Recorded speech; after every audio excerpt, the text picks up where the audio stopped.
Gente, você não sabe o que aconteceu. Arranquei dente, ó. Carregando.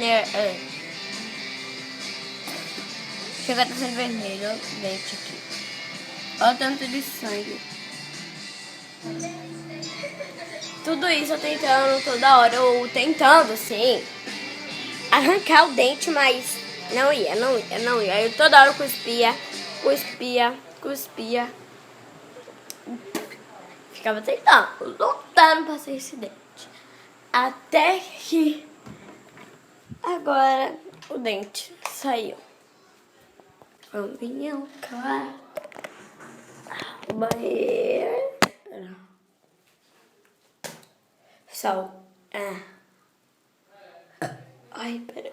Gente, foi muito sangue. Eu não esperava que fosse tão sangue assim. Ai, que nojo. Vou botar o dente ali no chão e vou lavar minha boca.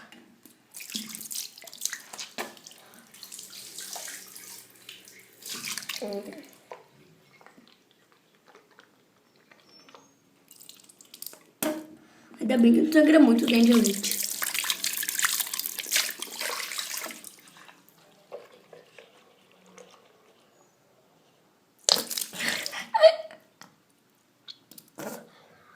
Ok, ó.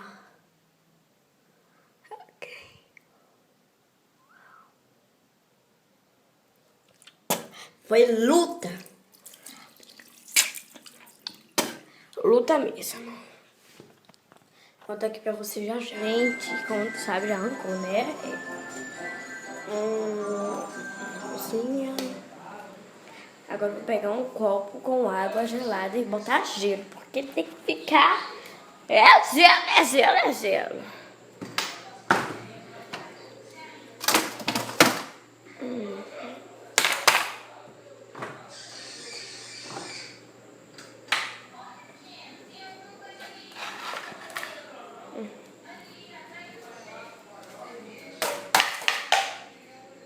Deixa eu ver aqui alguma coisa. Um copo. Pode ser transparente. Não, é melhor esse verde. Aqui.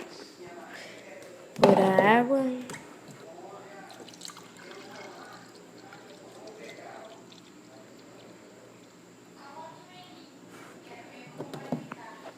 Gelo.